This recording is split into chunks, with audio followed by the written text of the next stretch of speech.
Bismillahirrahmanirrahim. Assalamualaikum warahmatullahi wabarakatuh. Allahu Akbar, Allahu Akbar, Allahu Akbar, Allahu Akbar. Asyhadu an la ilaha illallah.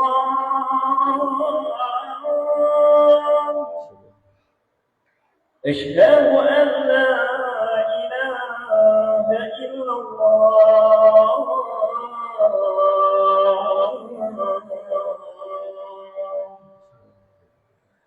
Asyhadu anna Muhammadar Rasulullah.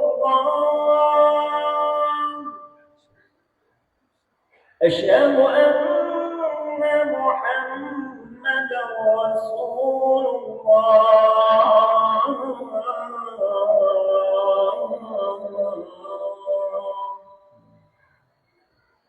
Hayya 'alal salat, hayya 'alas salat.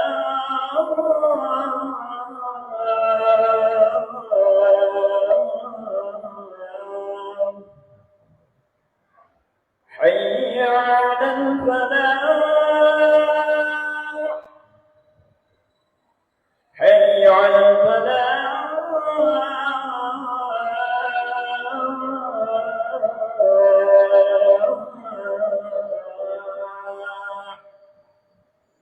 الله أكبر، الله أكبر. لا إله إلا الله.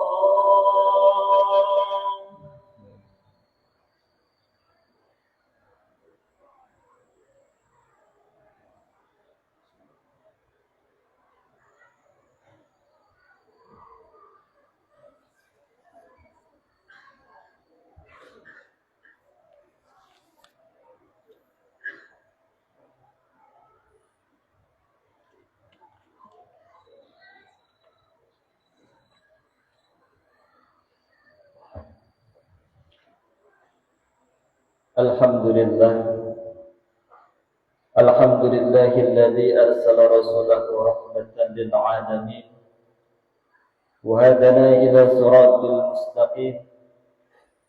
Asyhadu an la ilaha illallahul malikul haqqul mubin wa asyhadu anna sayyidana Muhammadar Rasulullah shadiqul wa'dil amin.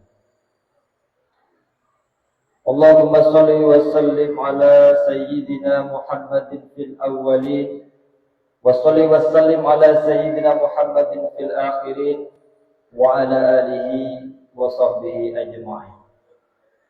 Amma ba'd, fa ya ayyuhal hadirun ittaqullaha haqqa tuqatih wa la tamutunna illa wa antum muslimun. وقال الله تعالى في كتابه الكريم: أعوذ بالله من الشيطان الرجيم. لقد جاءكم رسول من أنفسكم عزيز عليه ما عنتم حريص عليكم بالمؤمنين رؤوف رحيم. صدق الله العظيم. Hadirin jamaah Jumat rahimakumullah. Segala puji bagi Allah Subhanahu wa taala yang telah memberikan kita nikmat Islam yang mulia, yang disampaikan kepada kita melalui utusannya, yaitu baginda Nabi Muhammad sallallahu alaihi wasallam. Nikmat ini harus kita syukuri, minimal dengan lisan kita yang selalu mengucapkan alhamdulillahirabbil alamin. Dan semoga kita diberikan kekuatan dan kemampuan untuk menjaga dan meningkatkan keimanan kita, sehingga kita tetap berada dalam kategori muslim hingga akhir hayat kita. Sebagai umat Nabi Muhammad SAW, kita patut berterima kasih dengan mengucapkan salawat dan salam kepadanya atas semua hal yang telah diperjuangkan Nabi untuk untuk kita, mulai dari kita lahir hingga akhir hayat kita, dan sampai pada keabadian di akhirat kelak. Hadirin jamaah Jumat rahimakumullah. Pada momentum hari Jumat yang penuh barakah ini, khatib akan menyampaikan khutbah dengan tema menjadi umat yang dibanggakan oleh Nabi Muhammad sallallahu alaihi wasallam. Sejenak marilah kita renungkan segala sifat mulia Rasulullah untuk kita teladani secara bersama-sama, dengan harapan kita bisa menjadi umat yang dibanggakan dan dirindukan olehnya, sehingga bisa berada di bawah naungan syafaatnya kelak di yaumul qiyamah. Amin Allahumma amin. Teladan yang paling ideal untuk dijadikan contoh hidup di dunia ini tiada lain adalah Nabi Muhammad sallallahu alaihi wasallam. Utusan Allah terakhir sebagai pamungkas dari para nabi yang semua sifat-sifatnya sangat mulia. Bahkan Allah memuji kemuliaan dan keluhuran etikanya dalam bersosial dengan masyarakat Makkah pada saat itu. Allah Subhanahu wa taala berfirman dalam ayat surat At-Taubah ayat yang terakhir, A'udzu billahi minasyaitonir rajim. Laqad ja'akum rasulun min anfusikum 'azizun 'alaihi ma 'anittum harisun 'alaikum bil mu'minina raufur rahim.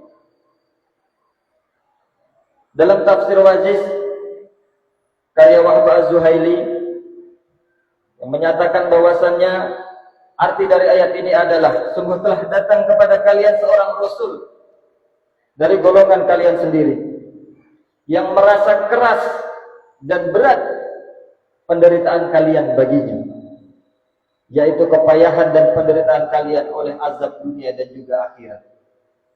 Rasul yang sangat menginginkan keimanan kalian dan keluarnya kalian dari neraka, dan sangat mengasihi dan menyayangi orang-orang yang mukmin.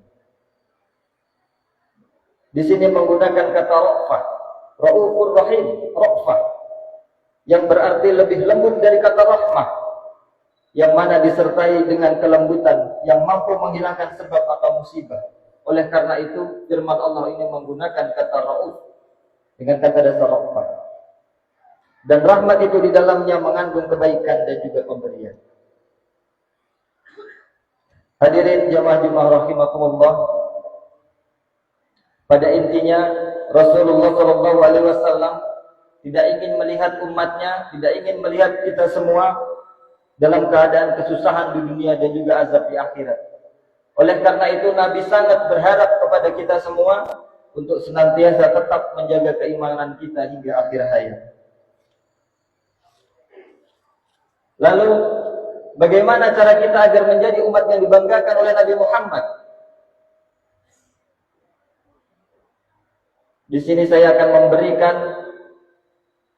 inti dari beberapa hal yang harus ada pada diri kita sebagai umat muslim dan sebagai umat Nabi Muhammad SAW. Yang pertama, agar kita dibanggakan oleh Nabi Muhammad, maka kita harus memiliki pribadi yang selalu bertakwa kepada Allah Subhanahu wa taala.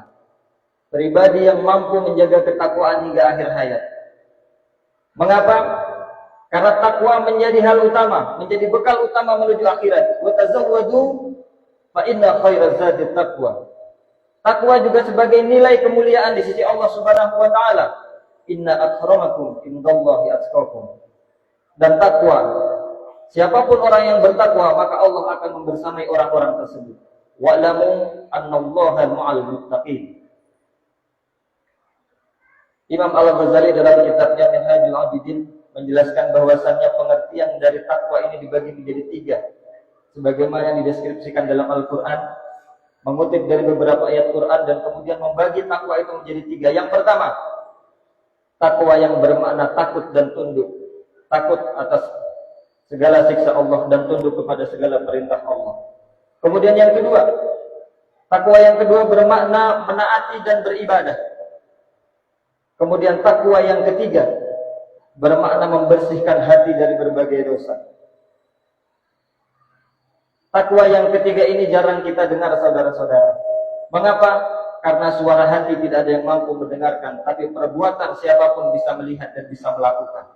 Oleh karena itu, rasa iri, rasa dengki, semua perasaan buruk yang ada dalam diri kita, segera berusahalah kita hilangkan. Karena ini juga merupakan takwa kepada Allah Subhanahu wa Ta'ala.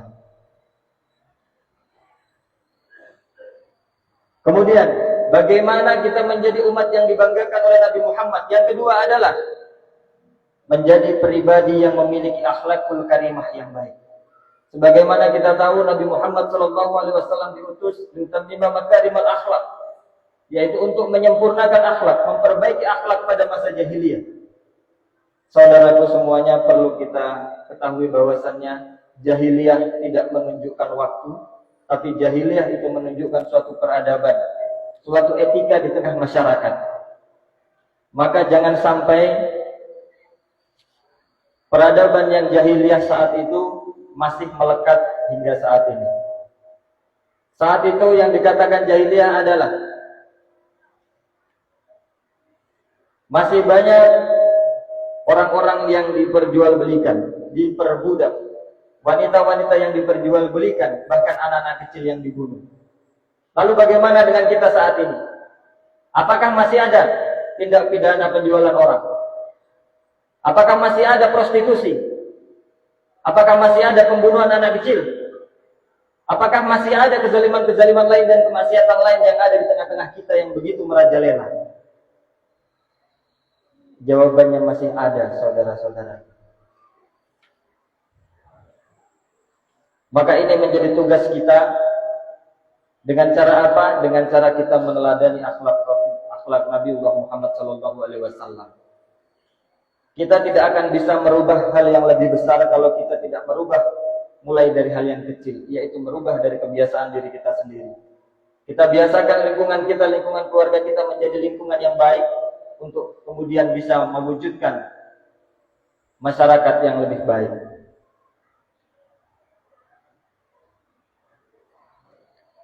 Nabi Muhammad SAW pernah bersabda, yang artinya tidak ada sesuatu apapun yang lebih berat dalam timbangan seorang mukmin selain akhlak yang baik. Sungguh Allah membenci orang-orang yang berkata keji dan kotor. Semoga kelak setelah hari ini kita semua diberikan kemampuan untuk memperbaiki diri kita, terkhusus mengenai akhlakul karimah kita, agar kita menjadi umat yang dibanggakan oleh Nabi Muhammad SAW. Kemudian yang ketiga, umat yang dibanggakan oleh Nabi Muhammad adalah orang yang selalu menjaga silaturahmi, orang yang selalu menjaga silaturahim. Perbedaan rahim dan rahmi adalah ketika rahim itu berarti ditujukan untuk kerabat kita yang mahram, sementara untuk rahmi maka itu bersifat keseluruhan pada umat manusia. Imam An-Nawawi rahimahullah menjelaskan dalam Sharh Sahih Muslim, silaturahmi adalah berbuat baik kepada karib kerabat sesuai dengan keadaan orang yang hendak menghubungkan dan keadaan orang yang hendak dihubungkan. Terkadang berupa kebaikan dalam harta, terkadang dengan memberi bantuan tenaga, dan terkadang dengan mengunjunginya, dengan memberi salam dan dengan cara lainnya. Sedangkan silaturahmi adalah berbuat baik kepada selain kerabat kita sendiri, yang berarti masyarakat secara umum. Ini yang menunjukkan bahwa hablum minallah dengan hablum minan nas harus jalan dengan selaras. Kemudian manfaat dari silaturahmi diantaranya dapat menjaga kerukunan dan keharmonisan baik di lingkup keluarga maupun masyarakat umum, baik rahim maupun rahim. Memperpanjang usia, dijauhkan dari api neraka, kemudian menjadi makhluk yang dicintai oleh Allah Subhanahu wa Ta'ala, menghibur kerabat kita, mempererat persahabatan dan mendapatkan rahmat dari Allah Subhanahu wa Ta'ala, yang dengan itu kita semua akan mendapatkan surganya. Allah berfirman dalam surat Al-Hujurat ayat 10, A'udzubillahi minasyaitonir rajim. Bismillahirrahmanirrahim. Innamal mu'minuna ikhwatun fa aslihu baina akhawaykum wattaqullaha la'allakum turhamun. Orang-orang beriman itu sesungguhnya bersaudara. Sebab itu damaikanlah Perbaikilah hubungan di antara kalian saudaramu dan takutlah terhadap Allah supaya kamu mendapatkan rahmat. Ketika kita mendapatkan rahmat, insya Allah surga juga akan menjadi tempat kita kelak. Hadirin yang dirahmati oleh Allah Subhanahu wa taala, tadi adalah manfaat silaturahmi. Kemudian, apabila kita menjadi pribadi yang suka memutus silaturahim, di sini Allah juga memberikan ancaman yang sangat jelas kepada siapapun yang memutus tali silaturahim dan silaturahmi. Allah berfirman dalam surat Ar-Ra'd ayat 25 yang artinya, orang-orang yang merusak janji Allah setelah diikrarkan dengan teguh dan memutuskan apa-apa yang Allah perintahkan supaya dihubungkan dan mengadakan kerusakan di bumi. Orang-orang itulah yang memperoleh kutukan dan bagi mereka tempat kediaman yang buruk, yaitu neraka jahanam. Kemudian Nabi Muhammad SAW juga bersabda tentang siapapun orang yang memutus tali silaturahim, yang diriwayatkan oleh Abu Dawud, yang artinya tidak ada dosa yang lebih pantas disegerakan balasannya bagi para pelakunya di dunia bersama dosa yang disimpan untuknya di akhirat daripada perbuatan zalim dan memutus silaturahim. Semoga kita semua yang berada di sini, umat muslim dan muslimat semuanya, diberikan kemampuan untuk menjaga silaturahim dan memperbaiki silaturahim. Menjaga lebih baik daripada mengobati. Jadi konsep dalam Islam, memaafkan jauh lebih mulia daripada meminta maaf. Apabila kita berkonflik dengan seseorang, cepat-cepatlah meminta maaf. Siapa yang lebih dahulu meminta maaf, itu akan lebih baik. Dan bila kita sudah meminta maaf namun tidak diberikan maaf, maka sungguh Allah sudah mengatur tentang itu. Siapapun yang berbuat seperti itu, insya Allah keislamannya perlu dipertanyakan. Sebagai kesimpulan dari khutbah kali ini adalah, jangan sampai apa yang terjadi di zaman jahiliyah kita ulangi lagi pada era saat ini. Oleh karena itu, jika masyarakat kita masih melakukan kejahiliahan sebagaimana pada masa awal Nabi Muhammad SAW diutus, maka kita sebagai umatnya harus berbenah diri, dimulai dari diri kita sendiri dengan meneladani akhlakul karimah yang telah diajarkan oleh Rasulullah SAW. Semoga kita semua diberikan kemampuan untuk menjadi umat kebanggaan Nabi Muhammad SAW dan kelak akan mendapatkan syafaat. Amin Allahumma amin. Barakallahu lakum fil Qur'anil azim wa nafa'ani wa iyyakum bima fihi minal ayati wa dzikril hakim wa taqabbalallahu minna wa minkum tilawatahu innahu was samiul alim.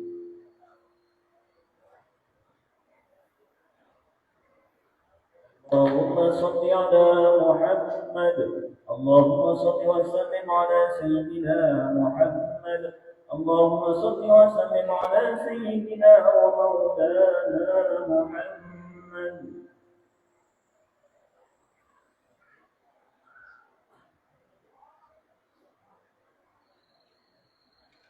Alhamdulillah wassalatu wassalamu ala nabiyina Muhammad ibn Abdullah wa ala alihi wa ashabihi wa man tabi'ahum bi ihsanin ila yaumil qiyamah.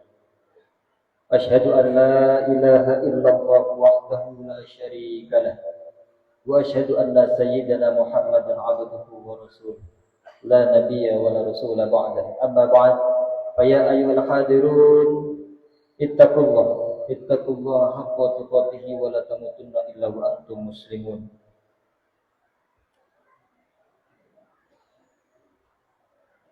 وَاعْلَمُوا أَنَّ اللَّهَ مَعَ الَّذِينَ اتَّقَوْا وَالَّذِينَ هُمْ مُحْسِنُونَ.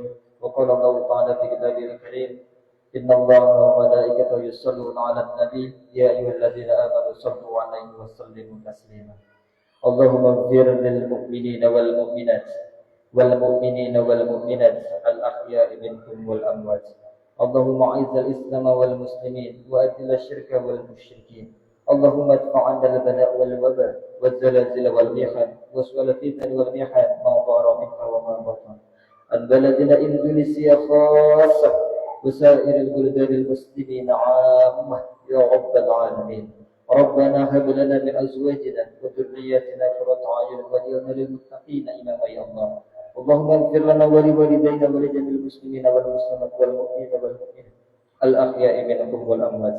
ربنا آتنا في الدنيا حسنة وفي الآخرة حسنة وقنا عذاب النار. ربنا ظلمنا أنفسنا وإن لم تغفر لنا وترحمنا لنكونن من الخاسرين سبحان الله رب العزة عما يصفون وسلام على المرسلين والحمد لله رب العالمين عباد الله إن الله يأمركم بالعدل والإحسان وإيتاء ذي القربى وينهى عن الفحشاء والمنكر والبغي يعظكم لعلكم تذكرون واذكروا الله العظيم يذكركم واشكروه على نعمه يزدكم ولذكر الله أكبر أقم الصلاة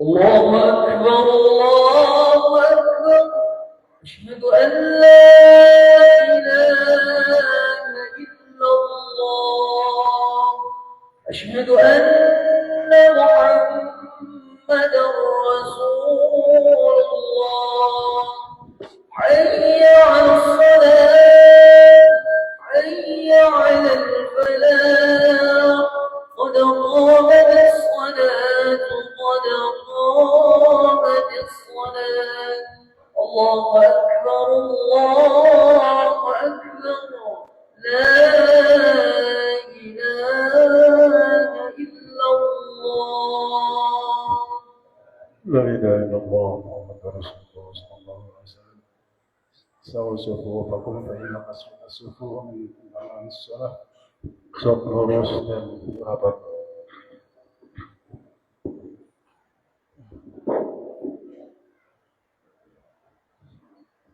أشهد أن لا إله إلا الله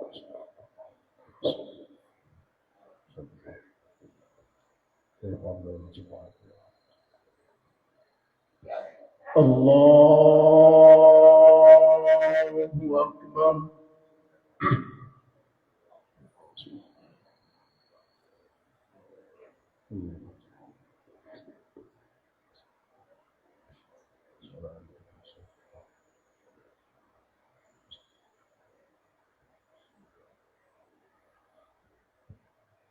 بسم الله الرحمن الرحيم الحمد لله رب العالمين الرحمن الرحيم مالك يوم الدين إياك نعبد وإياك نستعين اهدنا الصراط المستقيم صراط الذين أنعمت عليهم غير المغضوب عليهم ولا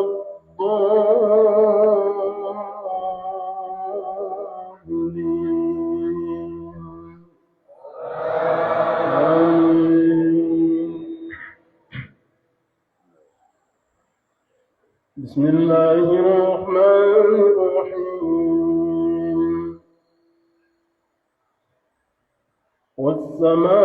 والسماء والطارق وما أدراك ما الطارق النجم الثاقب إن كل نفس لما عليها حافظ فلينظر الإنسان مما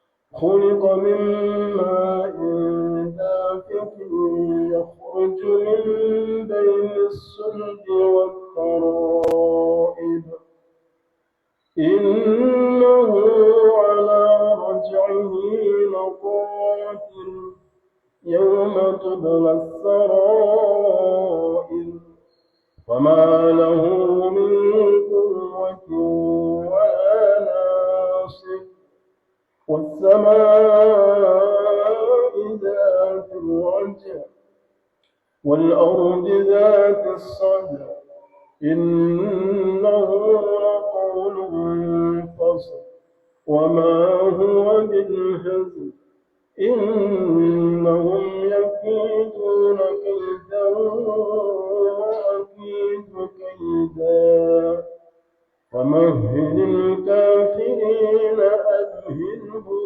رويدا الله أكبر.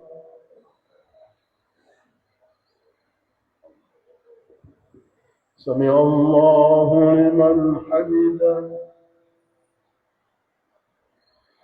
الله أكبر.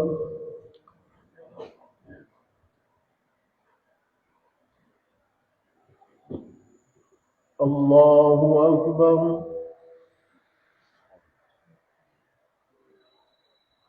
الله أكبر.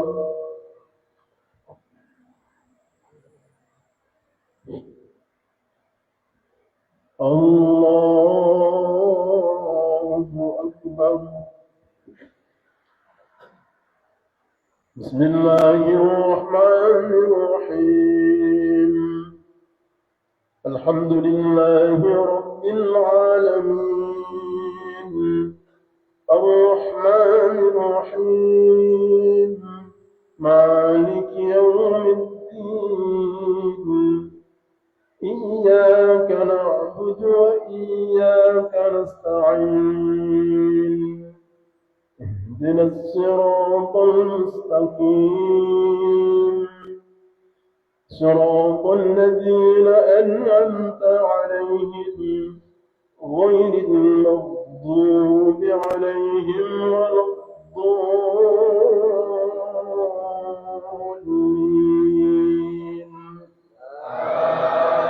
آمين. بسم الله الرحمن الرحيم. إذا زلزلت الأرض زلزالها وأخرجت الأرض أثقالها وقال الإنسان ما لها يومئذ تحدث أخبارها بأن ربك أوحى لها. يومئذ يصدر الناس أشتاتا ليروا أعمالهم، فمن يعمل مثقال ذرة خيرا يره، ومن يعمل مثقال ذرة شرا يره. الله أكبر.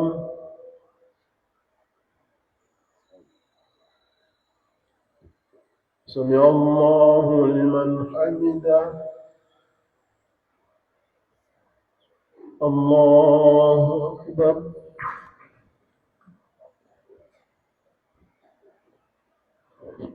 الله أكبر.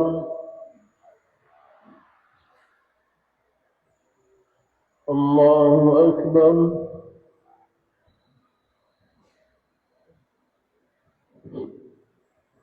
الله أكبر.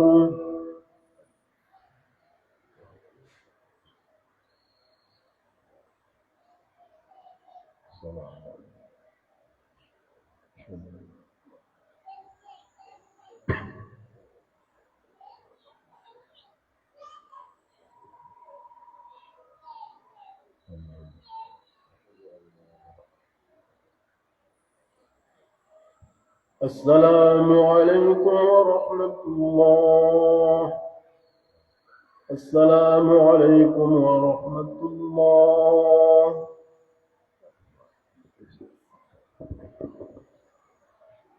بسم الله الرحمن الرحيم. الحمد لله رب العالمين، الرحمن الرحيم، مالك يوم الدين. إياك نعبد وإياك نستعين.